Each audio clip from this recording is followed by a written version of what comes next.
کبھی کبھی ایک استاد کی نظر انسان کی پوری تقدیر بدل دیتی ہے۔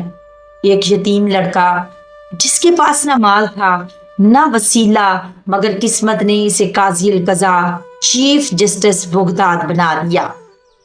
یہ ہے امام ابو مالک رحمت اللہ تعالی علیہ کا ایمان، قربانی اور علم سے محبت کا وہ سفر جو دلوں کو جھنجھوڑ دیتا ہے۔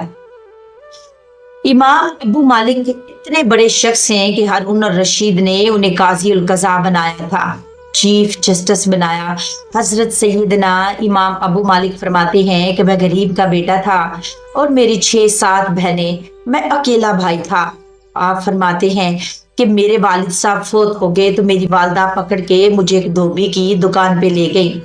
کہنے لگی اسے کپڑے دھونے کا طریقہ بتا دے، اسے سلیقہ سمجھا دے، یہ بھی ایک چھوٹی سی لانڈری کی دکان کھول لے گا، میری بیٹیوں کا پیٹ پالے گا۔ دھوبی کہنے لگا ٹھیک ہے، میں تو 2-3 درہم بھی دوں گا مہینے کے، اور جب کام سیکھ جائے گا تو تنخواہ بڑھ جائے گی۔ امام ابو مالک رحمت اللہ تعالی علیہ فرماتے ہیں کہ میں بہنوں کے لیے روزی کمانے نکلا، میں بیوہ ماں کے سر سے بوجھ اتارنے کے لیے نکلا، میں غربت کے عالم میں نکلا۔ رستے میں امام اعظم کا مدرسہ آتا ہے، فرماتے ہیں میں وہاں چمکتے چہرے دیکھتا، لیکن اپنی غربت کو دیکھ کے میں آگے بڑھ جاتا، پریشان ہوتا کہ میں کیسے علم حاصل کروں گا۔ آپ فرماتے ہیں کہ امام صاحب مجھے اکثر دیکھتے۔ ایک دن امام اعظم باہر نکلے، مجھے کھڑے ہوئے دیکھا تو قریب بلایا، سینے سے لگایا، ماتھا چوما، کیا نام ہے؟ تو میں نے کہا ابو مالک میرا نام ہے۔ کہا تمہیں پڑھنے کا شوق ہے؟ تو کہنے لگے مجھے بڑا شوق ہے۔ تو امام ابو حنیفہ فرمانے لگے کہ چل آ جا، تو مدرسے میں آیا کر اور یہاں بیٹھ کے پڑھا کر۔ کہتے میں سارا دن وہاں پڑھتا، گھر سے کام کرنے آتا، سارا دن امام اعظم کے پاس بیٹھا پڑھتا رہتا۔ مہینہ آیا تو میری ماں کہنے لگی کہ تنخواہ لاؤ۔ میں نے کہا امی جی تنخواہ تو وہ دے گا جو ڈیوٹی پہ جاتا ہو، میں تو پڑھنے جاتا ہوں۔ کہتے ہیں میری اماں گھر سے نکلی اور بڑے غصے کے ساتھ نکلی، کہنے لگی مولوی نے میرا بچہ خراب کر دیا ہے، میرا بچہ خراب کر دیا ہے۔ میں کام پہ بھیجتی تھی، اس نے پتہ نہیں کس باتوں کے چکر میں اس کو ڈال کر اپنے پاس اس کو بلا لیا ہے، تو بھلا کوئی مسلوں سے بھی کبھی کسی کا پیٹ بھرا ہے، کام بھی تو کرنے چاہیے نا۔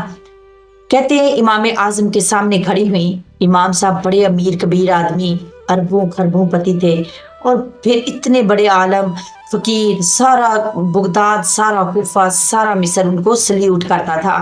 امام ابو مالک کی والدہ آئیں اور بڑے تیز جملے بولے اور کہنے لگیں مولوی تیری سفید داڑھی، تیرا اتنا نام، تجھے خیال نہیں آیا میں بیوہ عورت ہوں، تو نے میرا بچہ خراب کر ڈالا، میری یتیم بچیاں روٹی کہاں سے کھائیں گی، مسلوں سے بھی کبھی کوئی پیٹ بھرا ہے۔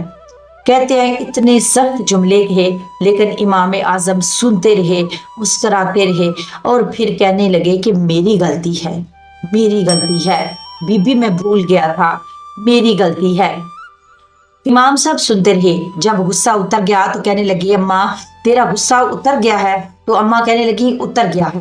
تو آپ کہنے لگے تیرا بیٹا بڑا نیک ہے، تیرا بیٹا بڑا لائق ہے، تو اسے پڑھنے دے۔ آگے سے اماں کہنے لگی چپ کر بے مولوی، یہ پڑھے گا تو میں روٹی کہاں سے کھاؤں گی۔ امام صاحب کہنے لگے مجھے بتائے گی تیرے گھر کا خرچہ کتنا ہے؟ اس نے ایک لفظ 3 دینار کا، اور ایک روایت میں ایسی بھی لکھی ہے کہ بزرگوں نے کہا ہے کہ 40 درہم ہے، اور ماں کہتی ہیں کہ میں نے جان بوجھ کے زیادہ بتایا، حالانکہ میں نات کا خرچہ کرتی تھی، لیکن جب کھلا ڈلا کریں تو وہ والا خرچہ بتایا۔ میں نے کہا 40 درہم خرچہ ہے، تو دے گا؟ تو کہتے ہیں امام صاحب کہنے لگے کہ اماں تجھے لینے نہیں آنا پڑے گا، پہلی سے پہلے تیرے گھر میں پہنچ جایا کریں گے، یعنی یکم سے پہلے تیرے گھر میں پیسے پہنچ جایا کریں گے۔ ناظرین، کہاں استاد ملتے ہیں، کہاں وہ لوگ ملتے ہیں جو دعائیں مانگتے، التجائیں کرتے ہیں، پیار کرتے ہیں۔ گزر گیا وہ دور، اب تو سوٹ لینے کا دور ہے، مٹھائیاں لینے کا دور ہے۔ اب کون پوچھتا ہے؟ اب تو یہ پوچھتے ہیں کہ تم میرے لیے کیا لایا۔ حضرت سیدنا امام اعظم ابو حنیفہ رحمت اللہ تعالی علیہ 1 دن نہیں، 2 دن نہیں،